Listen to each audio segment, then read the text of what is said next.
Well, let's start the action at Luton. Heavy spenders recently in an effort to stay in Division 1, while visitors Tottenham Hotspur have never been frightened to loosen the purse strings in an effort to win it. Your commentator is John Motson. Peter Nicholas makes his first appearance for Luton, who believe he could be the ball winner they've needed in midfield since the departure of Brian Horton. The arrival of Nicholas from Crystal Palace means Luton have spent over £500,000 on new players in the last 2 months. He joins Steve Foster, Mick Harford and David Priest in a rebuilt side which sees the return today of the exciting Mecca Nwajobi, giving us 2 Nigerian wingers on the field because John Chidozie, who is in their World Cup squad, fills a similar position on the right for Spurs.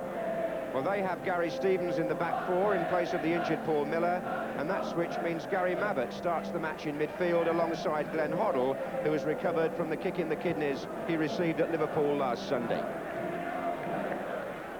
Referee this afternoon is Neil Midgley from Salford, who was in charge of the Wimbledon Cup tie in midweek.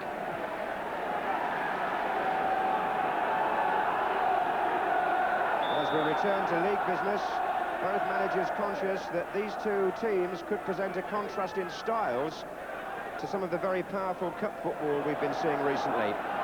Here's Nwajobi for Luton, who are wearing white and playing from the right in the first half. Spurs in a change strip of pale blue on a ground where they won 4-2 in exciting fashion last season. Indeed, they beat Luton 4-2 at White Hart Lane earlier this season as well.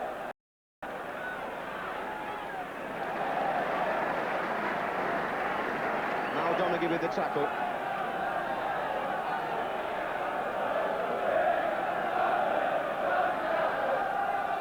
Roberts.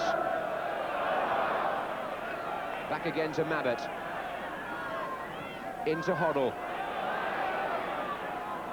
Trying to find Galvin. Breaker is the defender. Mick Harford.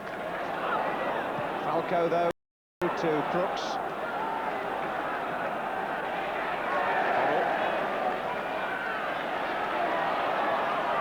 Ricky Hill. Steams off through the centre. Offside. He's offside. It won't count. Now, an interesting point about that. It might have been Steen, but it might have been Harford who the linesman flagged against. Because when Ricky Hill played the through ball, the 2 men ahead of him were just fringing the Tottenham defence, and one or other was flagged offside. Steen put the ball in the net to no avail.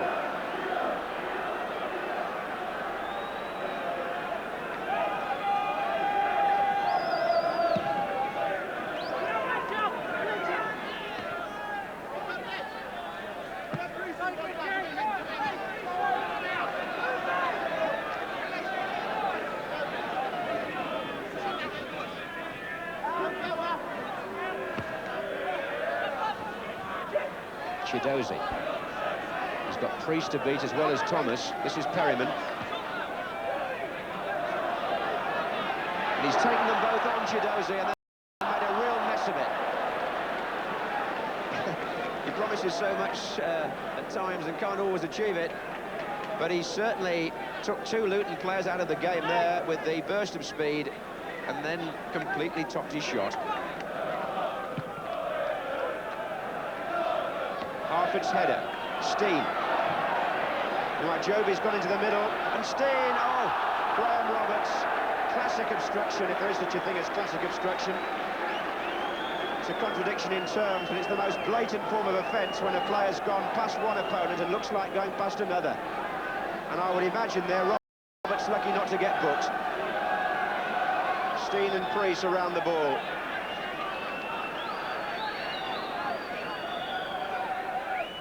And that was Priest, and Nicholas with the drive has hit the bar.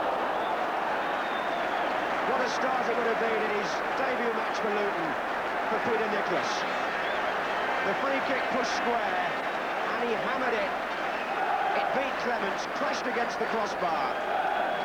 But the corner suggests that it got a touch.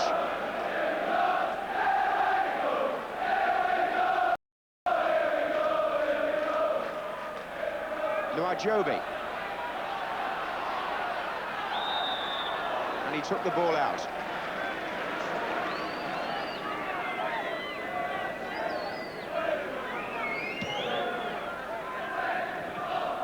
Off Foster's head, and Donaghy saved the day there as Crooks closed in. Good cover, one centre-back behind the other. Hill. Now Priest is out on the left, and there are three to his right. Nicholas. Onside, Steen. Real chance for Luton. Harford's unmarked in the middle. Oh, dear me. What a marvellous opportunity. And Steen did neither one thing nor the other. He was clean through, the angle not great, but Harford in the middle was waiting for a tap-in, and Steen scooped the ball over the bar. Will Luton have a better chance than that of taking the lead against the side pushing for the championship? Priest. Harford. Nicholas. Priest now, with four players waiting in the centre for the cross. Ricky Hill. Not quite the power there to beat Clements. But it was a good break by David Priest. And Luton have had the better of the first half, there's no doubt about that.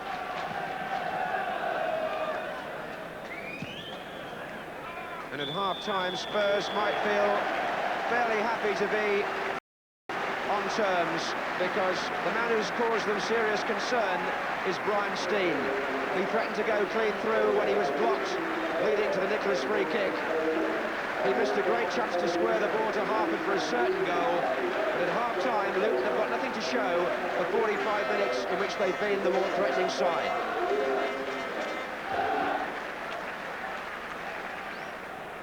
Luton fans with a sense of humour welcoming their new signing Peter Nicholas to Kenilworth Road and comparing him to Charlie of Arsenal. And behind the goal here, the Tottenham supporters again swelling the Kenilworth Road crowd towards the season's best for the third year in succession.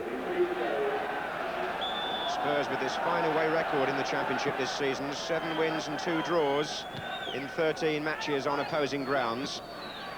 And they haven't lost to Luton since their opponents return to the First Division. This is the 6th meeting in that period.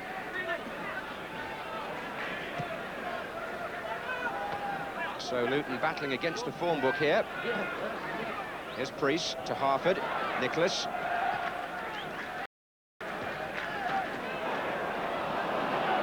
It's a very different Luton side now that David Pleat has made his 4 recent signings.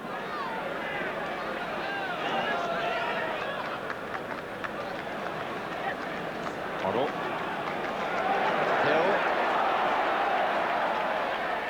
Needs support here. Fouled by Mabbott.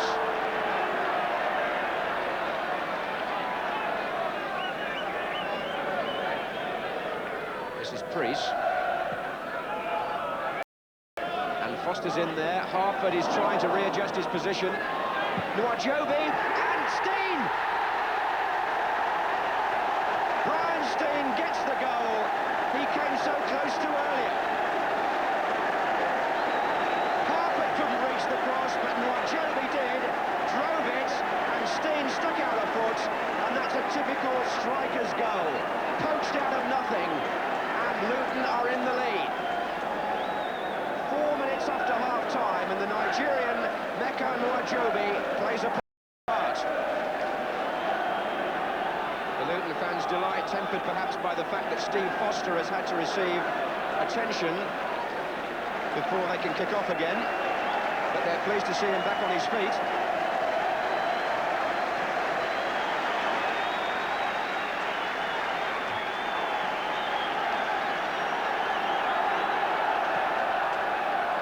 And Spurs can't really complain about being behind.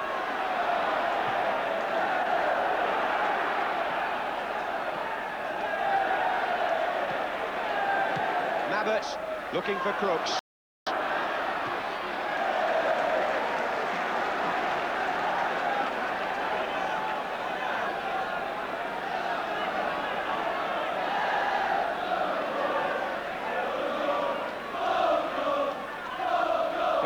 causing Foster's a back pedal. This is Steen. Nuajobi. Mabbutt came in behind him, claims he played the ball, but the free kick's been given. Well, David Pleat's gamble, because that's what it was in playing Nuajobi this afternoon, appears to be paying off now. After a slow start, he figured in the goal.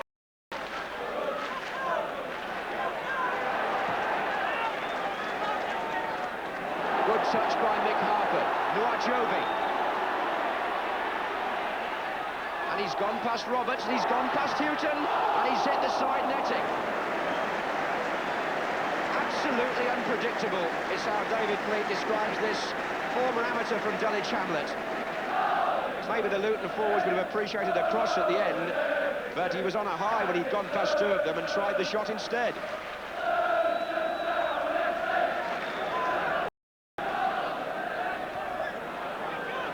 This is Chidozie for Spurs from Foster's header out. Perryman's trying to get up to support. Decent cross, Crooks! Crooks again! Galvin! Pushed by Nicholas, was it? No. Seeley made a fine save the first time from Crooks. Instinctive. And Luton are breaking from that position.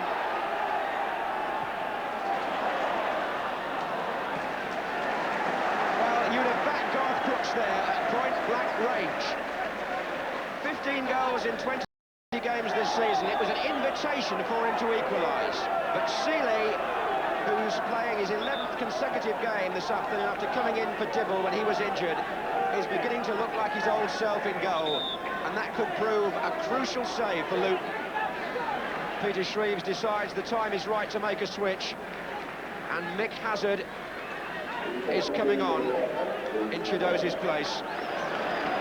And there's going to be a Luton substitution now. And the applause will be for the man coming off, who is David Priest.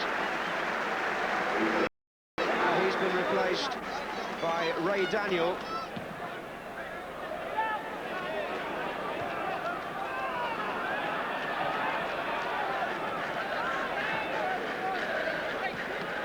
Oh, Huddle's mistake. This is Nicholas. Hill. Steen, is he onside? He is, yes. There are two in the centre for Luton. One of them is Harford here, and Roberts was the player who saved it. Steen's cross, Harford's header to Clement's right, and Roberts standing in the right place.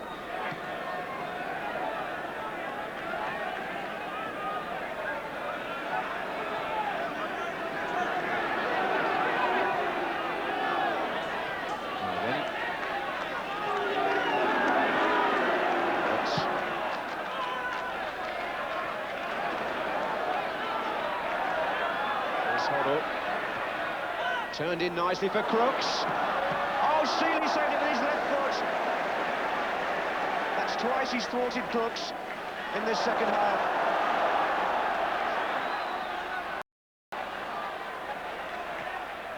Seeley has come for it. Falco got a touch.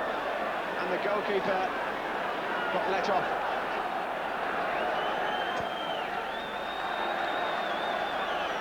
Spurs have the corner.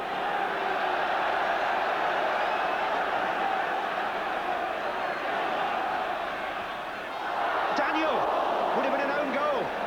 The Luton sub sliced it horribly and alarmingly close to his own goal post. Are Tottenham going to snatch the equaliser here? Roberts at the back, three to meet him.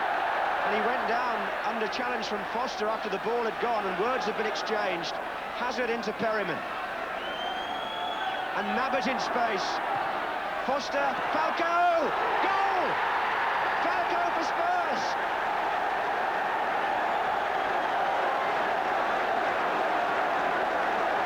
Well, we talked about a striker's goal from Steen. That instant effort from Falco, similar in many ways, had no time to think about it, just struck it right in the corner. Falco scoring his 21st goal of the season. And has it saved a precious point, or could Spurs do even better? last season, Mark Falco.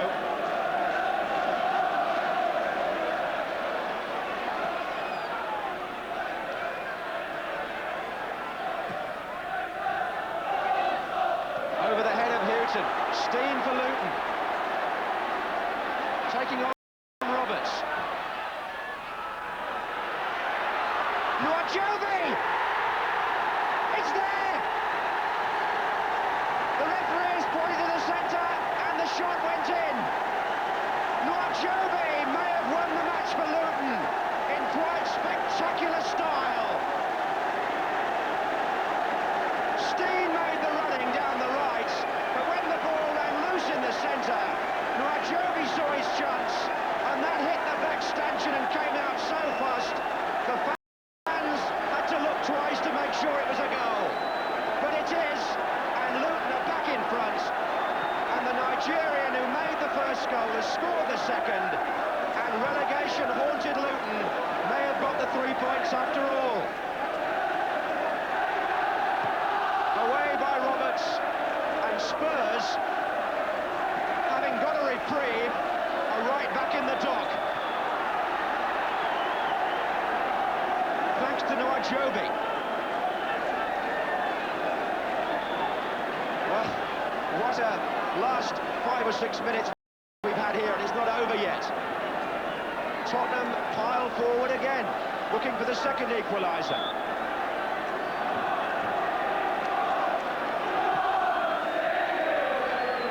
Roberts up, but he was surely climbing.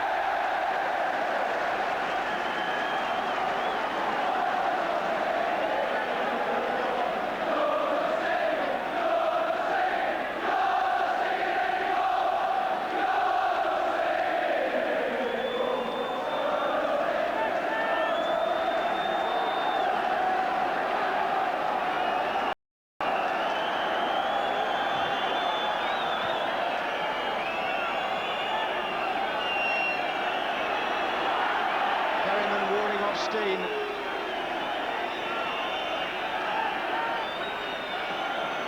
Gary Stevens for Spurs.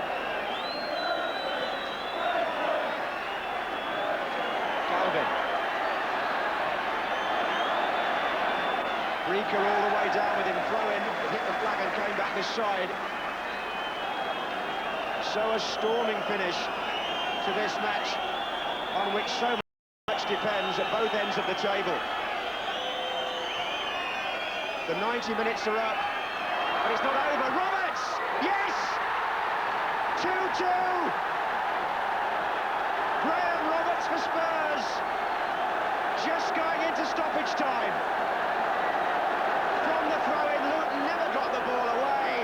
They left Roberts free on the far side of the area, and his shot was low and true. Amazing stuff. Doesn't the Cannon League turn up some terrific games for the spectator? This now is one of them. 3 goals in the last 5 minutes.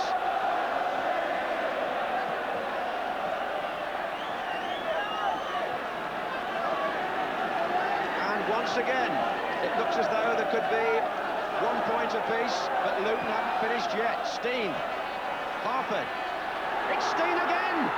Oh, he could have won it! Good sportsmanship by Brian Steen, because Roberts' challenge actually put him off as he was about to shoot. But there's a look of bewilderment on the faces of the players, never mind the crowd. So much has happened in the last 5 minutes. The match seems destined to go its own way, never mind who influences it. And it's 2-2.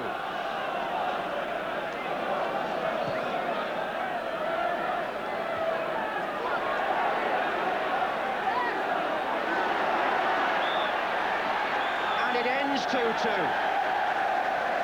When with just 5 minutes to go, Luton led 1-0, and then having been pulled back, Nuajobi put them 2-1 up and thought he'd got the winner in quite spectacular fashion. Who else but Graham Roberts, one of the great characters of the Tottenham team, who never ever gives up, could have come back again to save a point for his side, which could prove so valuable in the championship chase. But for the uncommitted, a rousing afternoon at Kenilworth Road.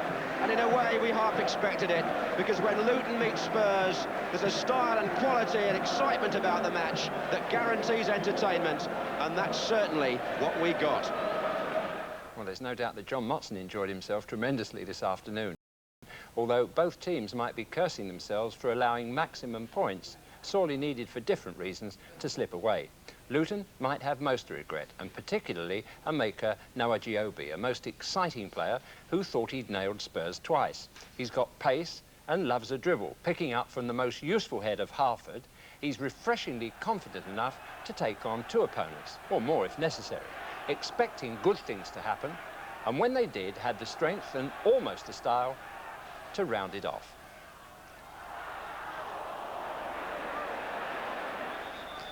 But he's quite happy to quicken things up when necessary, as he proved when making Luton's first goal. You'll see he cracks Houghton's acrobatic but weak clearance back immediately to maintain the pace and provide Steen with a golden chance.